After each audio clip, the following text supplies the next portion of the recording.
Welcome to In the Know with Steph and Joe. In the Know with Steph and Joe is all about small business development. These two entrepreneurs bring real-life experience, laughter, and, well, just a ton of knowledge on how to build your small business and make it thrive. After all, this is your creation. Now learn how to make it sing. In the Know with Steph and Joe airs Fridays at 3 p.m. right here on 216 The Net. Like, follow Steph's books and Restoration One of Cary, along with 216 The Net on Facebook, and subscribe to the 216 The Net YouTube channel.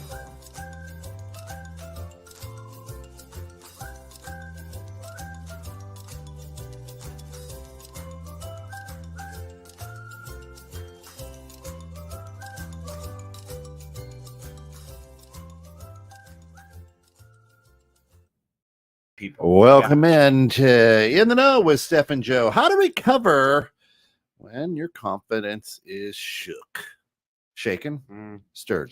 Shook good? Shooken? Shaken. Shaken, not stirred. Anyway, welcome in. Friday, new episode, exciting. Steph has lived here at the studio all day. Yeah. Worked so hard all day.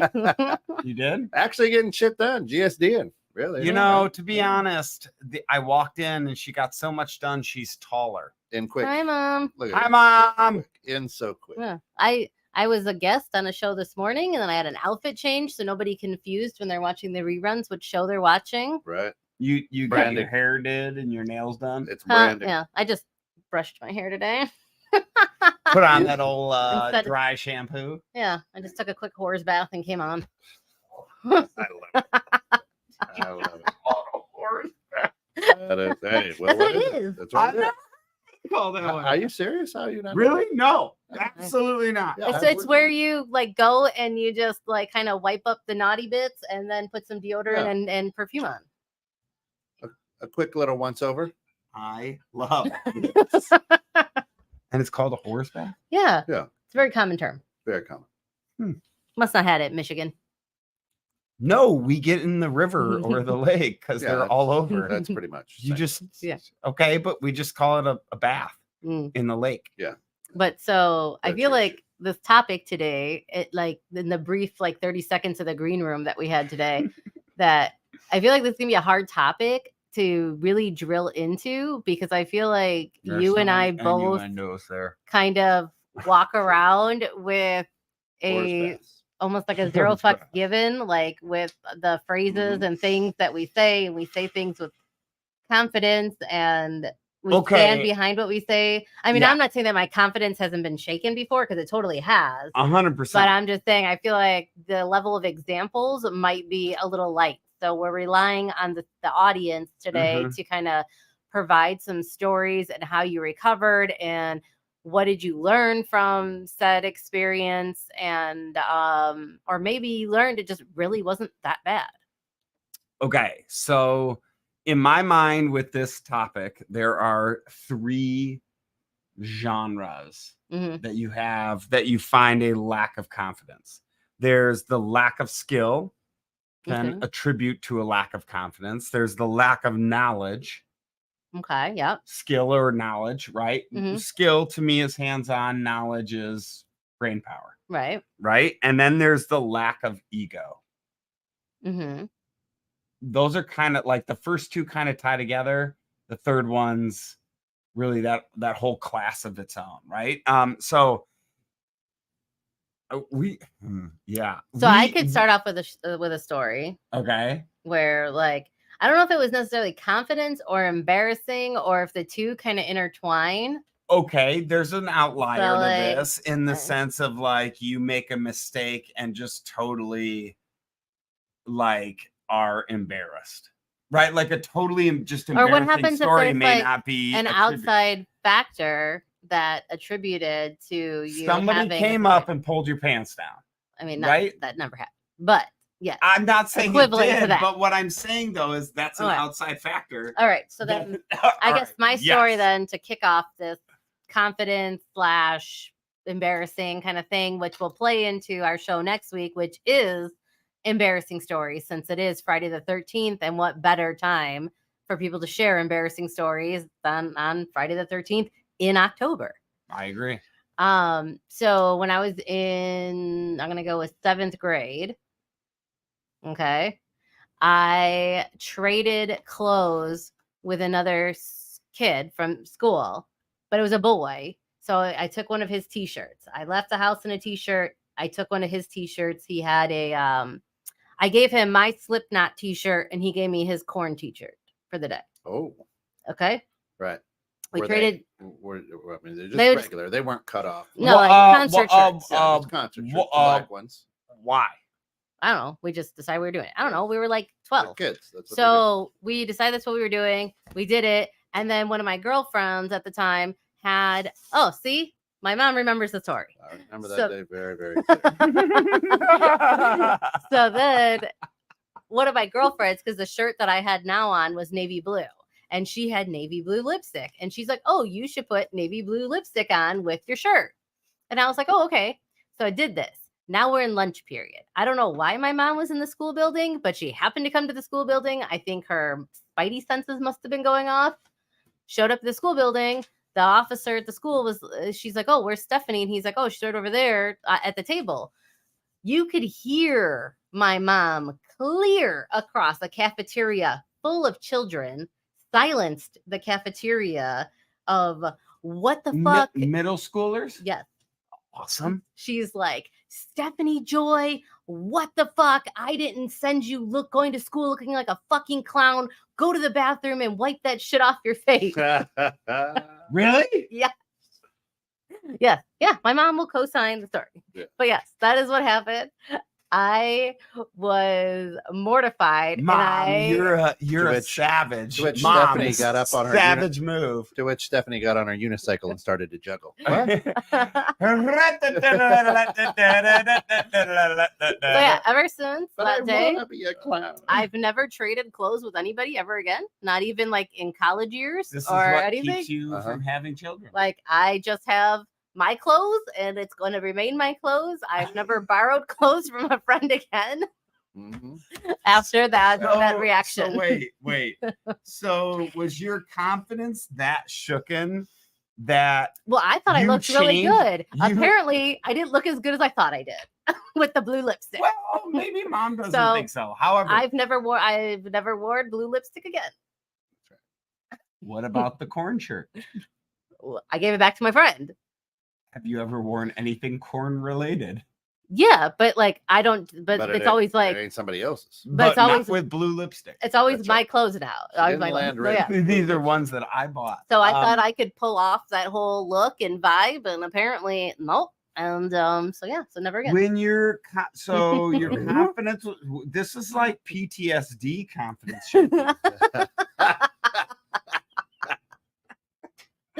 What? Are you traumatized, Joe? I'm like traumatized for you. Like you haven't worn blue lipstick since. You don't wear anybody else's clothes. Well, apparently it's not my color. She's more of a fall color. You never wore makeup at that. Mom says that Steph has never worn makeup at that point. Yeah, so at that age, I was not one of the girls allowed to wear makeup. But that's what I'm saying, though. This is like that's like super confidence shaking, right? Like that's PTSD kind of stuff. Yeah. Yeah. So you've worn Korn shirts, so it's not that bad.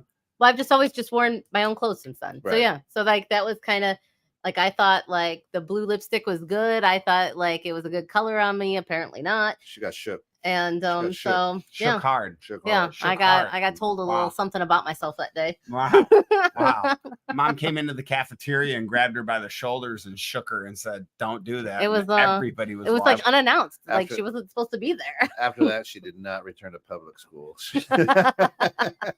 I'm telling you, this is PTSD stuff. That's hard. Yeah. But what about in a business? What about in the business sense? Ever get in any of your professions get your confidence shook? Like you were feeling good and then somebody. Well, that's the ego part, right? Like or outside, as you said, right? Like there's ego or outside where you an outside factor comes in and your ego is just rocked. Mm-hmm. Yeah, absolutely. I've had one where You know, you go into a job and you think, Mm-hmm. oh, I totally got this. And then something happens where you just can't quite put your finger on why it went wrong, but somehow you said something so wrong that you've said every single time, right? Like, oh, hey, try on this pair of shoes. They're going to fit great. Can't wait till you put your feet into them, just the tip of your feet. Right? Like, and you may say that every single time, but just that one time somebody takes it the wrong way. Right. Damn it. Just the tip. Just the tip? Yeah. That's not going in the shoe. Someone submitted in a story. Yeah. I could share that. Someone submitted a story earlier in the week about the topic where they were so used to being like a top #1 performer at their job. I love it. And then they switched into a slightly different career, like still similar like environment, still similar deadlines, still pretty much the same, but there was like a few variances, but those few variances threw them off in a way that they are now more, I guess you would say, like maybe middle of the pack versus like in the top. And it's caused them at times to rethink, did this career change, was this a good idea or not a good idea? Because I feel like when people get their confidence shook or their ego checked, it's a situation of, do I go back to where I'm super comfortable and I'm the big fish in the little pond, or do I, shrug forward into this new situation? So I can my confidence was shook not too long ago, right? I was the head of a mortgage department for a small community bank, right? And we get we're in the earnings report meeting, and my department did not hit its goal, right? We missed its goal, and so the CEO of the company is up there giving the earnings report, and he says, well, even though there's a lot of good news, not all departments hit their goals. I'm not going to mention anybody by name, but the mortgage department missed their goal. Now, I'm sitting here feeling pretty good. We didn't miss it by much. Okay. I know other departments that missed it by more, right? And I'm sitting here and I'm thinking, all right, they're not calling people. So I'm taking notes, and I look up at the CEO and make eye contact with him and like, what the fuck? I'm not gonna mention anybody by names, but the mortgage department didn't hit theirs. Come again. Right. So I'm like, kind of look, and then I just went back to writing notes, right? So immediately after this, I returned to just keep doing the job, and people start walking into my office one by one. Hey, man, you guys really struggle, huh? What's it? And I don't know. I'm sitting here like, no, everything. No, we missed. He's absolutely, what? About 5 people stroll through, other department heads and whatnot. How you? And I'm just sitting here like, so what do I do? Right? I left. That's how I recovered. That's how I recovered. I gotta go to lunch. No, I went home that night, had a few drinks, talked to my wife. Like, man, you go back the other day. It was kind of a weird feeling. It's like it was the proverbial, I'm the guy in underwear, the only guy in underwear. I showed up to school in my underwear, right? And that's back in tighty whitey times. So you know what I mean? And so then everybody's I don't. I was, and then you walk in there and is everybody looking at me cross, kind of side-eyed? Do they think I'm a pile of shit now? Whatever, right? And so the way that I had to recover from that was I had to go talk with the CEO, be like, hey, help me understand what we did here. A lot of therapy. No, actually I left the company. Right. That's therapy. So shortly thereafter, another company recruited me, and I was like, yep, gotta go. How did that change the way you see bosses? Well, this was the first time. I mean, of course, being an entrepreneur, it's one thing, but this is the first time I ever reported directly to the CEO. right? Okay. So I learned a lot in that industry. Here's what I'm saying. Don't watch what I'm doing, right? But since I was so close, I could hear what they were saying and watch what they were doing, which didn't necessarily match, right? But what it did for me on the move was, all right, I got to just grind even harder. I got to do better, right? So it motivated me, but that's who I am. If I fall, I don't sit and wallow in it, right? You went home, had a drink, let's go back to work. And now at the new place, kicking ass, taking names, which is exciting. And I'm in a much better place, I think. Better culture, better area, better for my confidence. So that's a huge thing. But for me, you know, as it says, how do you recover? You can either choose to wallow in it and wear blue lipstick, right? Or wipe that shit off your face, pick up your, put on your big boy pants, and go to work. Lipstick is the epitome of like sticking it to the man. Right, but I mean, you have a choice. You can sit and cry and suck your thumb, put on your big boy pants, and go to work. And the best revenge is ultimate success, right? Yeah. Well, so that's a good point though. Is if somebody breaks you down and you sit and wallow in it, right? Like that shooken confidence, right? I think what we're really pointing out is when you're down and somebody has literally chopped your knees out from under you. Mm-hmm. Metaphorically, and now you're like, crap, this sucks. I mean, what do I do? Yeah, and it was a Friday, right? Those earnings things come out on a Friday, so everybody can, whatever. So you go home over the weekend, you're like, well, and you live with it, and you're all right. Yeah, I mean, nobody wants to end their Friday on like a note like that to sit and, I don't know why I took it personal. They didn't want to mention any names, but yeah. Go ahead. We'll allow it. I don't want to run over anybody. Listen, Steph and I will allow it. Yeah, right. I mean, it's not our radio station. I mean, I had a situation where I messed up on a project, and so when I messed up on the project, I called the client before they called me. So I feel like that gave me the leg up there. But then I don't know why, but I stupidly thought that now that I had this little hiccup, which was such a fluke, that now I can't give the file to anybody, because if I can't do it right, who else is going to do it? And who else is going to do it right? Because I'm the owner and I should be able to do them all right. Yeah. And then I was like, you're being dumb. I'm like, so I had like a whole conversation with myself, and I'm like, stop. You're dumb. Yeah. I'm like, stop being dumb. What happened was a fluke. That's not the normal situations. And the client was so impressed that I called them, and I was just like, look, this is what happened.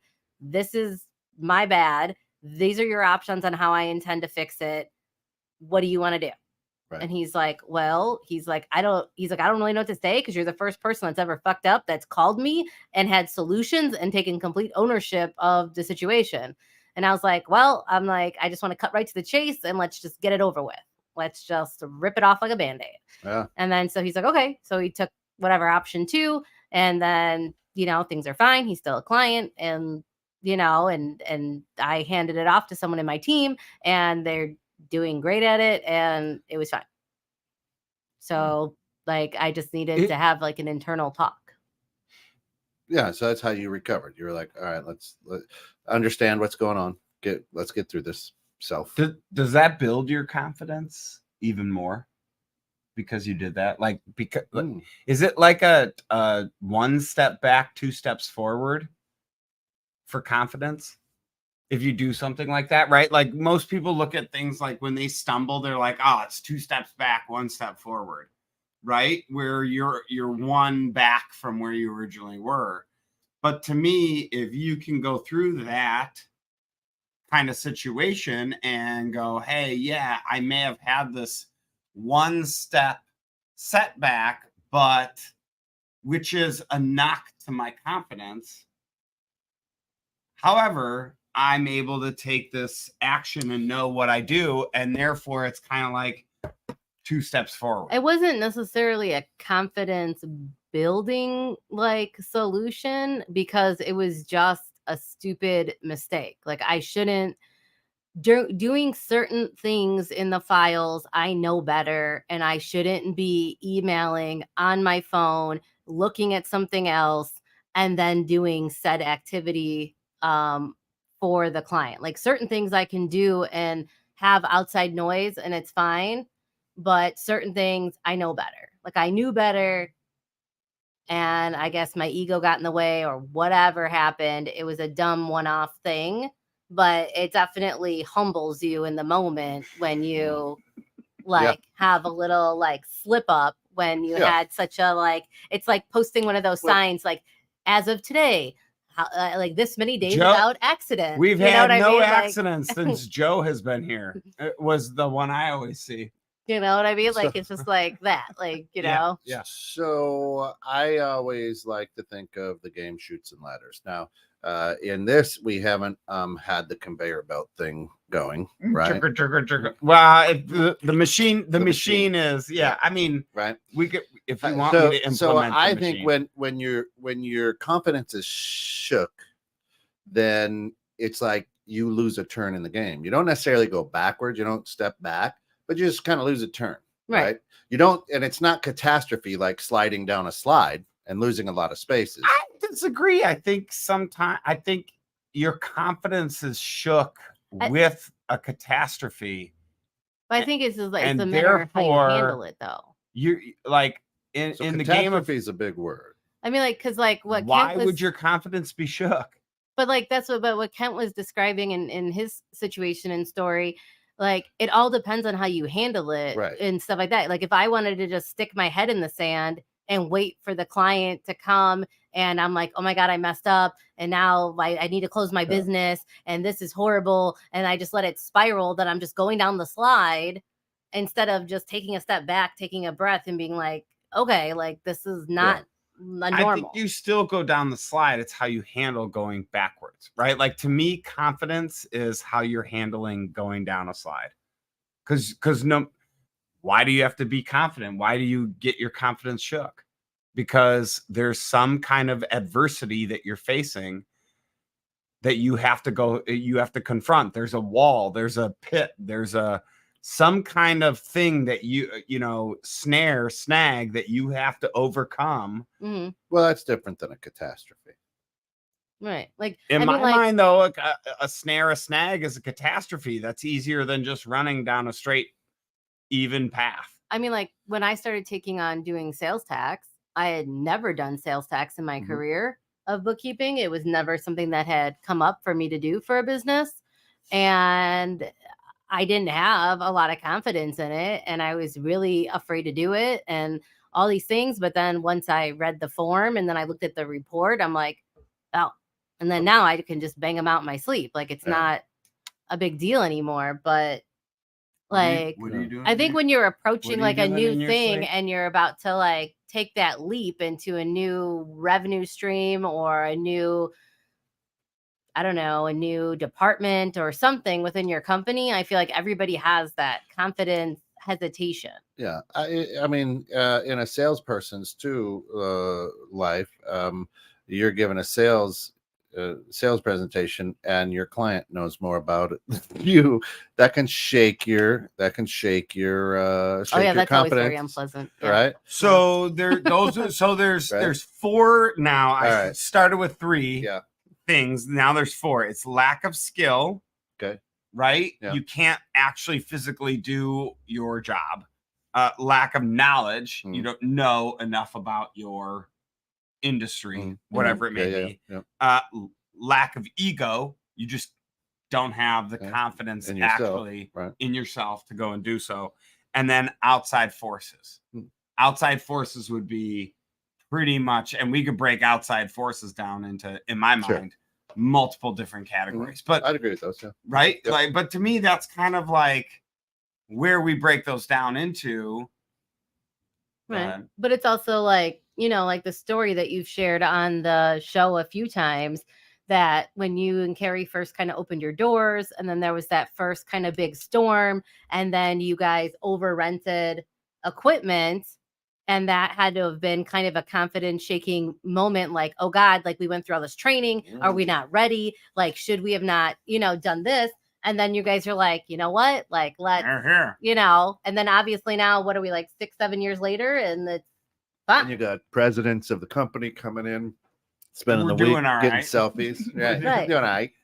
Right. So it's like you guys had that very early on in opening your door. But that wasn't catastrophic. And it was just like, you were like, ooh, geez. Like, you know. Oh, okay. So I have a giant ego, right? Yeah. So Note to self. Surprised I could sit next to Joe. Yeah. How's he getting? Do you feel my head over here?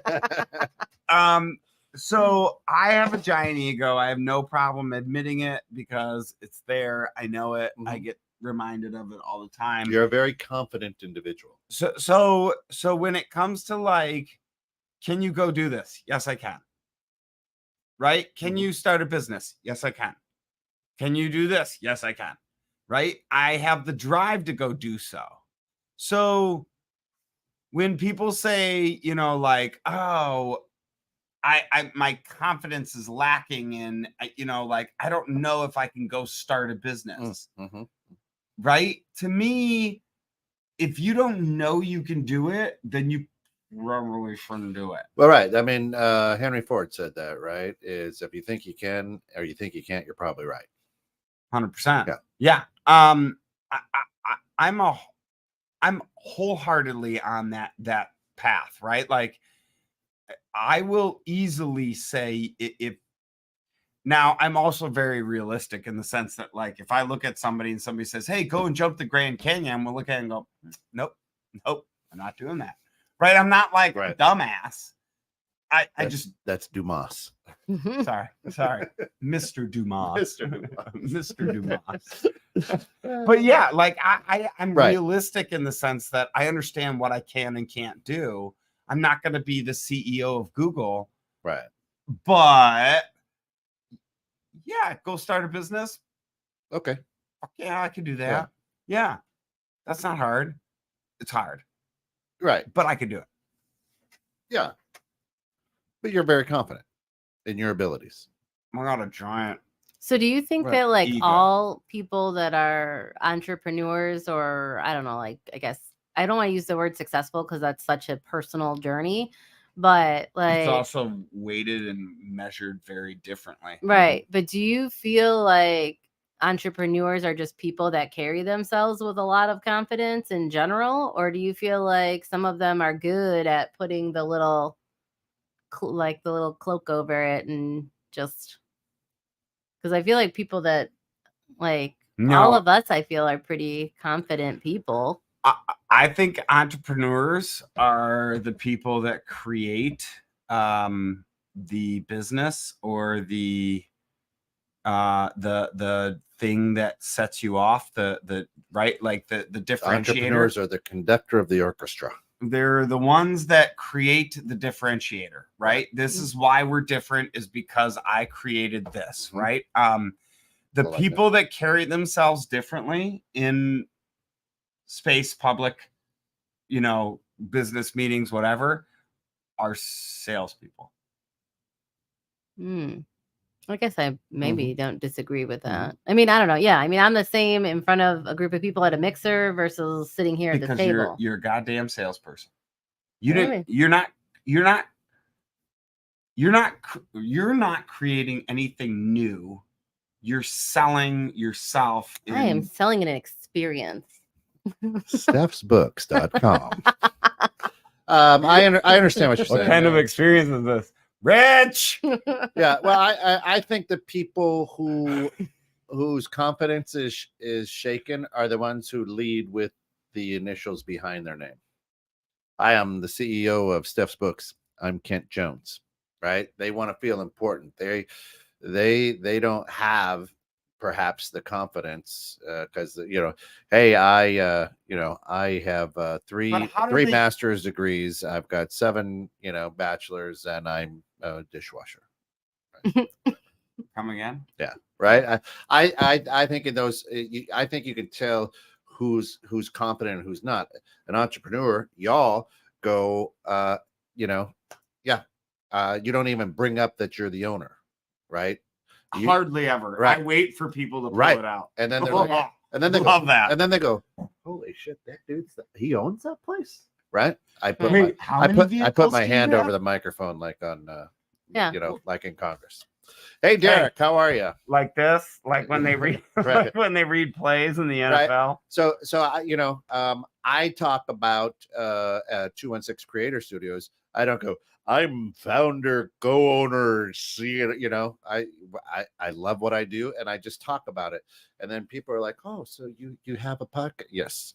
I was at a place and I was talking about this lovely station, and somebody goes, oh, Bill Hosse's radio station. Yes, Bill has a show on my station. You're correct. Right? Meeting so many times. Right. There's been some kerfuffles in my organization on who's in charge. Right. And yeah, I totally agree with that, because how do you if you're confident enough, are you not worried about setting up about like you're what you're saying is, I don't care what I say. Right. I'm trying to lay back because I have all the confidence. I'm not worried about it. You go ahead and think what you want over there. I'm gonna lay back and see what you're gonna say, because I kind of have enough confidence. Same thing. I do the same thing as I just want to see what you think. I think your confidence hasn't been shaken or shook. And you're like, I want you to do business because we've got a good relationship. People, I think, whose confidence has been shaken start off by, look at my title. Here I am. Right? Yeah. I don't usually, obviously my name's in the business, so people assume when they meet me that they're meeting, the owner. But I don't outwardly tell people that I own the business until they ask me who my boss is. I didn't know your last name was Books. But like if people ask me, who my boss is or who do I work for or whatever, even though on my shirt, my name badge, my business card has my name. How many steps do you guys hire? That's amazing. So like I'm surprised that people still ask me that question, but Really? Oh, you own it. So many people are stupid. I'm like, do you not read like the stuff? Like I had somebody tell me last week that I've known him for probably 4 or 5 months. Consistently seen him once a week for 4 or 5 months. And I pulled up and I was using one of our company's box trucks. Oh. Right? And for an event or something. And I pulled up in the box truck. They go, oh, is that part of your company? Yeah. Yep, it is. Great. Oh, so you work for them? Nope. I own it. Wait, how many trucks do you have? I don't know, like 10, 12. I don't know how many vehicles I got now. I lost count. I stopped keeping track, right? Like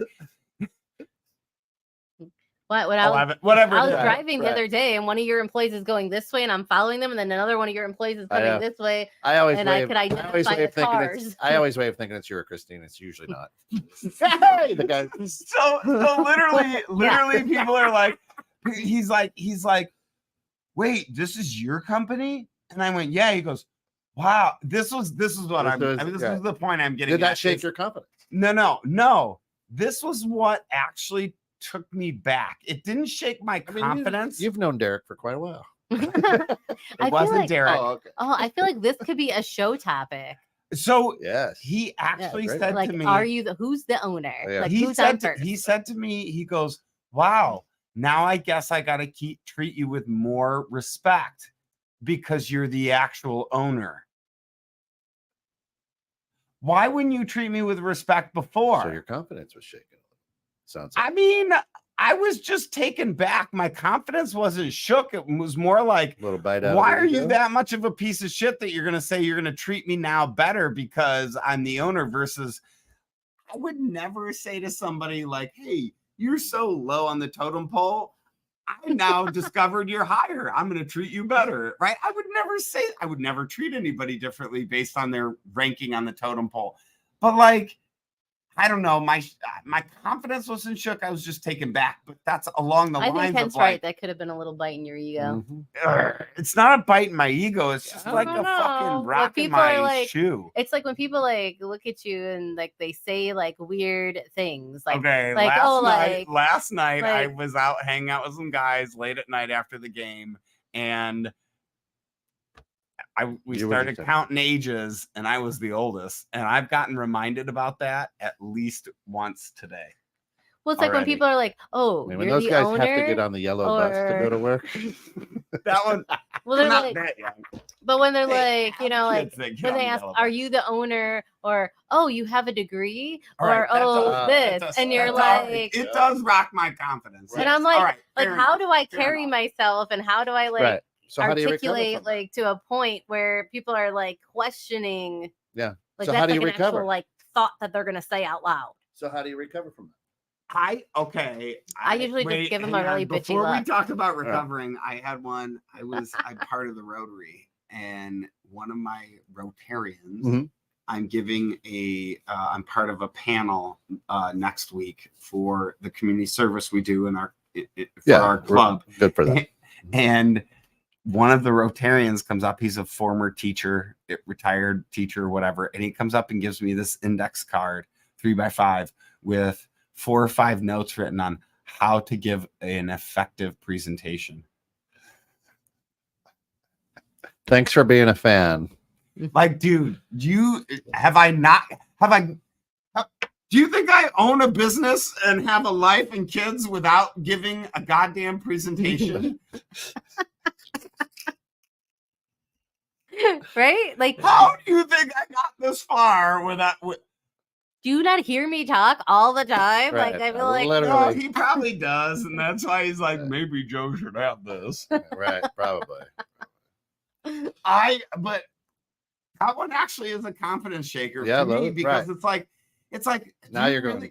Do you really question me that much that you have to give me an index card with pointers on how to give an effective presentation? They were so generic too. It was like, make sure your slides are short and bullet pointed.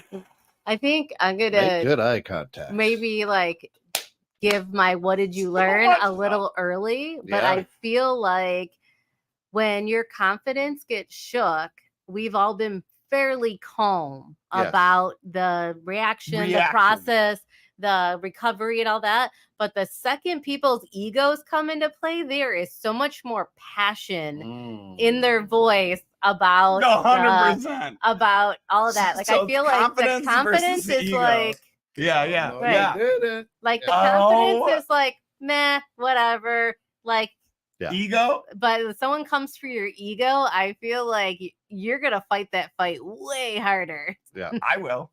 Oh, yeah. You? Yeah. I'll dig the heels in. Here we go. Your ego been shook?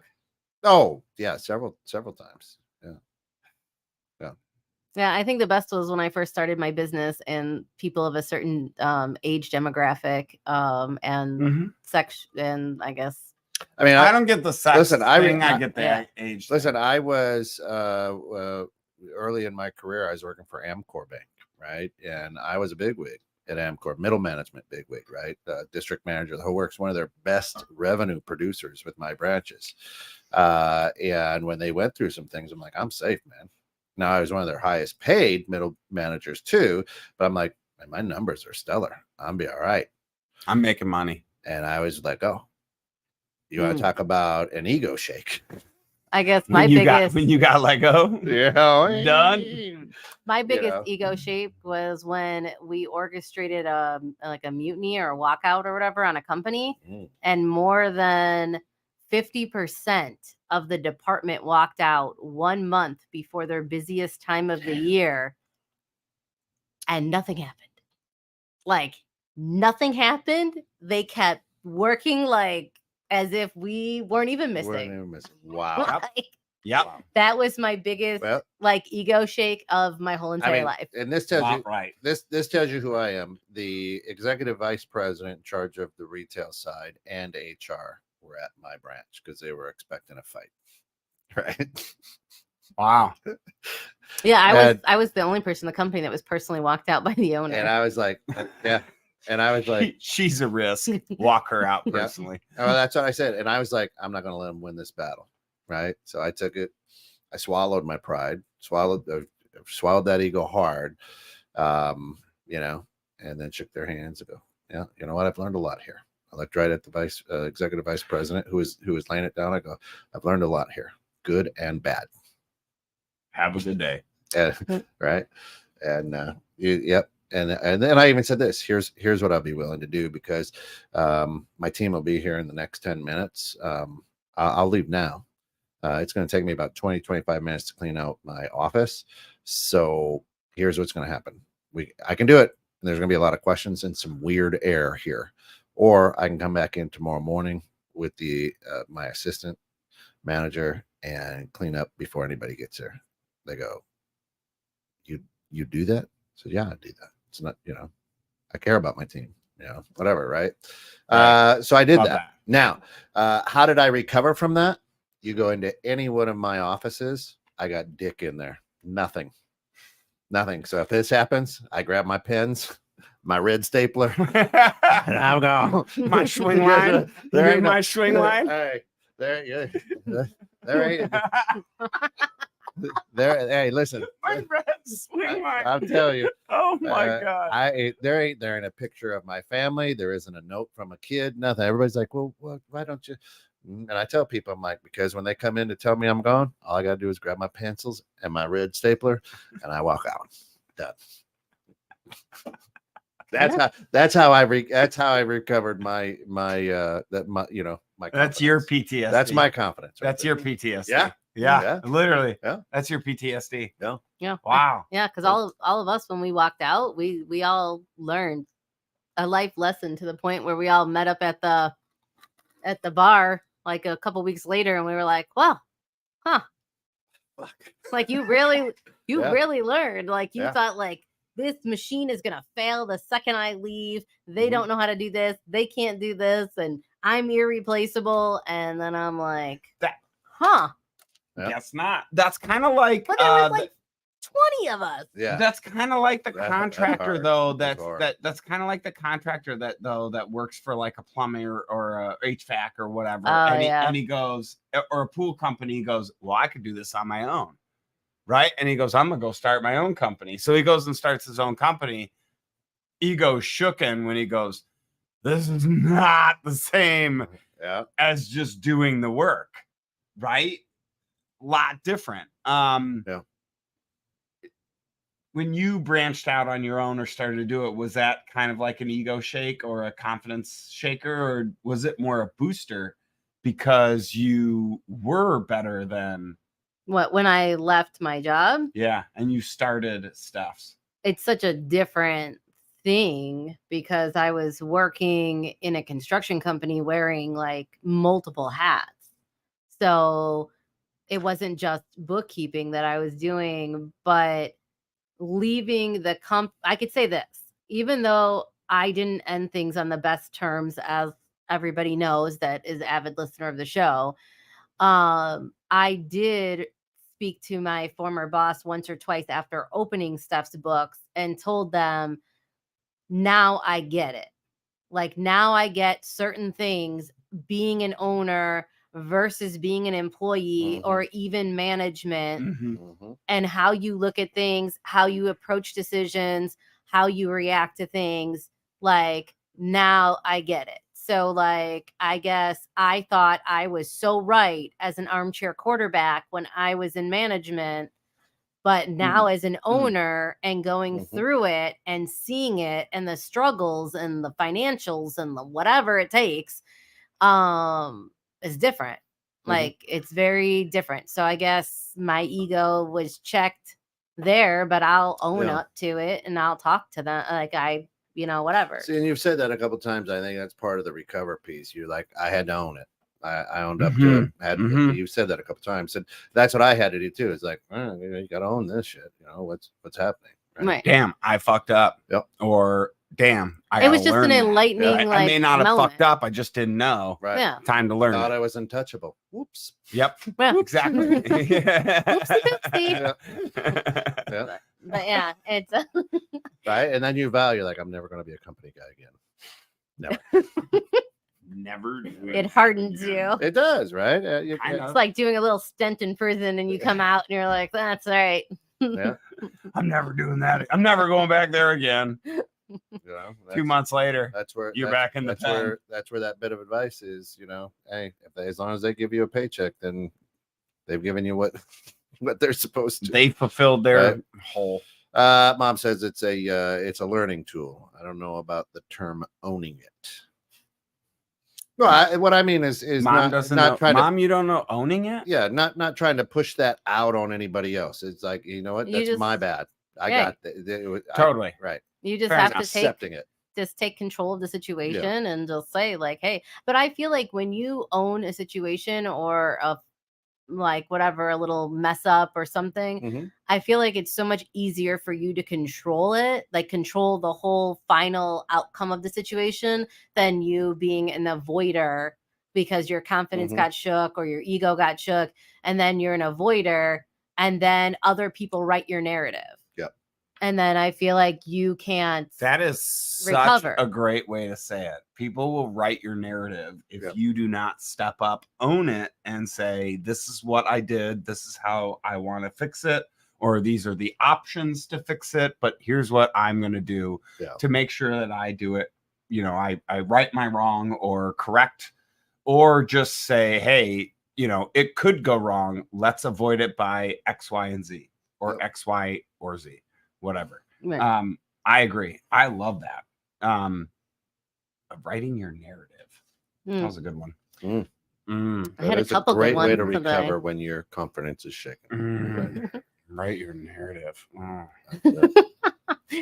But does it sound so good? So if you have, I think like three of the four things, Joe, that you listed on your little notebook, I feel relate to confidence and are things that you can control for the most part. It's the outside forces. And then like the one or two, like the one thing is a more of a ego thing. And then you're going to have, these situations. I think the ego, I guess like the third thing of the ego, it could go in either bucket, but I feel like your lack of skill, you will, if you're truly passionate and you want to learn more about that industry or that thing or whatever you're doing, you're going to get the knowledge, then you're going to get the skills, and then your ego comes, and then there's your well-rounded confidence. Totally. And then with knowledge comes skill. Then with skill comes ego or confidence to build. And the only other thing that's going to throw you off, the only thing you can't control are the outside forces. I agree with that. I had, we just got our garage door replaced this morning and the dude showed up and I said, hey, I'm going on a radio show. Is there anything that throws you off with your confidence? He goes, honestly, it's literally when you open the garage door, he goes, and it's stacked floor to ceiling with stuff. And he goes, I'm supposed to get to the garage door and I can't even get in the garage. He goes, that one throws me off so hard. And I started laughing. I go, well, that's nothing on you. And he's like, yeah, I know. He goes, if it really is just something that's like bad I can't figure it out. He goes, I'll call people. And I'm like, okay, so if your skills rocked, you have people you can reach out to, right? Like you have people you can reach out to if you need. Yeah. Like I had to figure out, we signed a client that's the owner's in the UK. So he has no social security number. So I needed to register him for payroll taxes.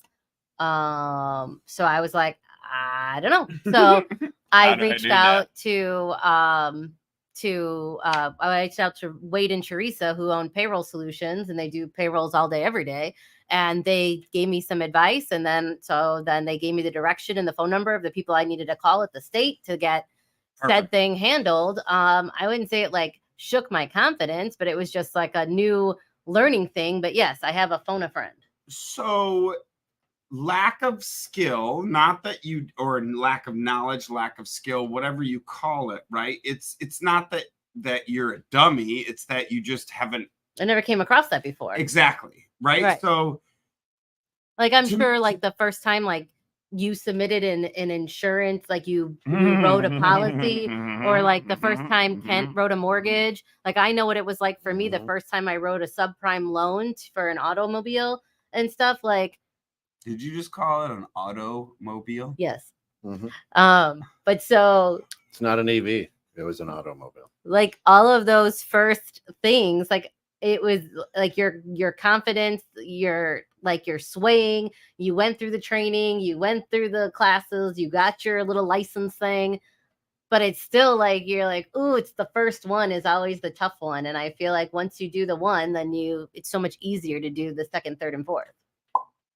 Jerry? Right. I don't know. I feel like by the time I go to do my first one, I'm well versed. Rip roaring and ready to go. I've practiced a lot. Like the first loan I wrote, I was like, oh my God, if these people don't pay, are they going to fire me? Is this going to be like a problem? Nope. Because if we lent it, we had to collect it. No. And we had to repo it. No. So like it was like a whole thing. If I do something, I feel very confident that I know what I'm doing because I've done enough research and I've done enough. I've learned enough. I've practiced enough. If I'm going to go do it and officially pull the trigger, I'm pulling the trigger. I know where I'm shooting. I know. No, if I'm going to ask you to buy something, I'm confident because I guess I won't ever sell anything I'm not confident in. Right? Like to me, it's sales. And I'm not going to go and present something to you. Or maybe it was different because you've been in sales. Like you were in the shoe store and stuff. And like used cars. I had never done any type of sales before. 100%. Yeah. So maybe that's where like sales the to me is like, yeah. I can't sell it if I'm not confident in it. So once I'm confident in it, I have no problem getting you to pay thousands, hundreds of thousands of dollars, whatever it may be. So for my service. So what are some things, like if you notice one of your employees or a person on your team is lacking confidence, but you know that they have that ability and that skill, what are some things that you guys do as an owner or manager to bring their confidence level up to match the skill set that you know that they have in them? Role playing. We call it skill building. Nobody likes to role play. I mean, unless it's S&M type of some people. So you'd be shocked at how many people like to role play. I call it role playing. It literally is like practicing. It's just practice. Practice. Yeah, and one of the other great things is train the trainer, right? So you train me. You know what I'm saying? I do that a lot. It's like, all right, let's act as if I don't know what I'm doing. You train me, and it gives them a lot of ownership and comes in and go, okay, well, so train the trainer. That's role playing. Well, to me, it's literally, hey, tell me what to do. Okay, yeah, it's role playing because I've been in so many sales. It's like, sell me this pen. Well, this pen. No. Right. Role playing to me is literally going in and saying, hey, I have no idea what I'm doing. Tell me what to do. Okay. Yeah. I'm being the dummy, playing the role of the dummy. You're playing the role of the genius. Tell me what to do. Right. It's just, what role are you playing? Right. So same thing. It's just I encompass everything that you're talking about. Yeah, and the other thing that I do is try to direct them, and keep their blinders on. Like, listen, don't pay attention to Joe. He's been doing this for years, and he is the Michael Jordan in this space. So listen and learn from him, but don't expect to be at his level at this point. Right. So I try to guide people to understand, because there's going to be somebody who knows more. Start like, hey, look, this is the next step, right? Take the next step. Derek tells me how to golf because he says I listen fairly well. relatively speaking, it's actually true. The only time I golf really well is when Derek's like giving me hints. Well, I've golfed with Little both tips. of you, and at the end of it, I've said, "How is Joe coherent?" Why? Why? Just because you can't keep up doesn't mean that's correct. Yeah. I don't. Let's just say I don't drive the ball as long as Joe. If you understand what I'm saying. Come again. Give me 15. Never mind. Right. Right. There goes my confidence. That's your ego. All right. Have you guys ever seen a coworker that has had their confidence shook so bad that they switched careers?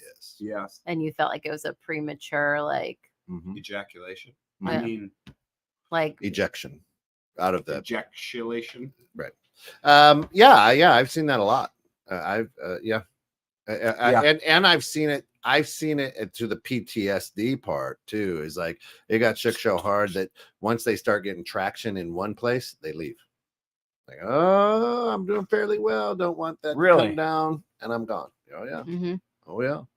Job hopper. Yeah. But and gets to a certain level of good, and then will run to something new before they have a chance to get it shook again. Interesting. Yeah. I have seen people get shook so hard by something that they're just done.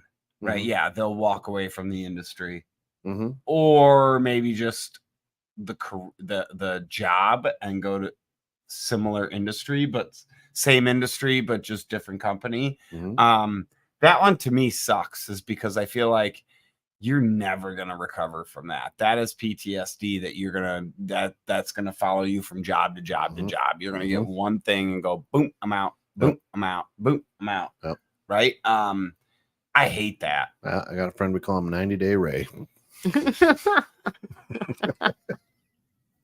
Because in 90 days, he's looking for a new job. Really? Might be doing good. What does he do? You name it. He's done it. Yeah. He's been in the lighting industry. He's been in the mattress industry. He's been in the auto industry. Really 90. It's not really 90. No, days. but it's close. I mean, yeah, you just kind of know. It's like, oh, okay, you know, he's 1 year. Yep. How many? How old is he? Roughly, is he 40? That means he's had at least like 20 jobs. Yes, correct. Yes. Holy yes, correct. balls! Really? Yes, correct. Oh my God! Yeah, it's crazy.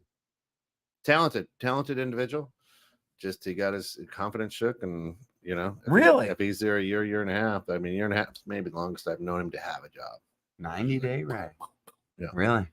That's crazy. Love that. Yeah. So, all right, what did we learn today? What I learned is that Kent has a red swing line stapler that is the only thing he takes into his office. No, here it is, there it is. You guys see my swing line? It's my swing line. Yeah, I need my swing line. Yeah, so he does not put any pictures or anything on his desk at any job, so that way when he's ready to leave, he grabs his stapler and he's out. I also learned that in 7th grade, Steph traded shirts and put makeup on, and she has clear PTSD from this. It has never traded and has never traded clothes, worn anybody else's. Although she has given me some clothes, I've given her, so that's kind of a trade in the sense that she's got like a hoodie or I got a Steph's bookkeeping. So like you're close. However, the blue lipstick has not come back, and I'm gonna challenge her on the PTSD. Hey, that might be the Halloween one. And don't forget, we need stories. We need your best Halloween stories coming up, and we want you to be part of that show. So if you're out there listening, either call in. We're gonna put next week. We'll put out a link, and that's next week. Yeah, we're gonna do the embarrassing stories next week since it's Friday the 13th and it's October. So any stories that you want to share personally, professionally, I know I got some real good ones. So here's about myself. Here's the deal. The URL, the link will be in the advertisement that goes out on Wednesday for the show. So you can copy that and place that in your URL and come right in and be part of the show. You do not have to show. We'd love to see you here. I think it's going to be fun. But you don't have to show up here. You can use that URL. Come in, give us your story, and bounce. Yeah. Or if you want to share the stories and send them, we'll change the names or whatever you want to do. But to protect the innocent, of course. I really don't care about the innocent. I really thrown under the bus. Right. So thanks for tuning in. And there's a lot of Stephs and Steph spokes, obviously. That's what I've learned. I've learned. All they hire so many Stephs in Steph's book. Yep. Oh, even if you meet Steph, it's not the owner. It may not be the owner. Because that's a man. And if you meet Steph, it's not a man. It's not a man. He's an Italian man. Listen, Promise here, 216 Net. Thank you so much for getting caught in the net. And until next time, always be good, but more importantly, be good to one another. Peace.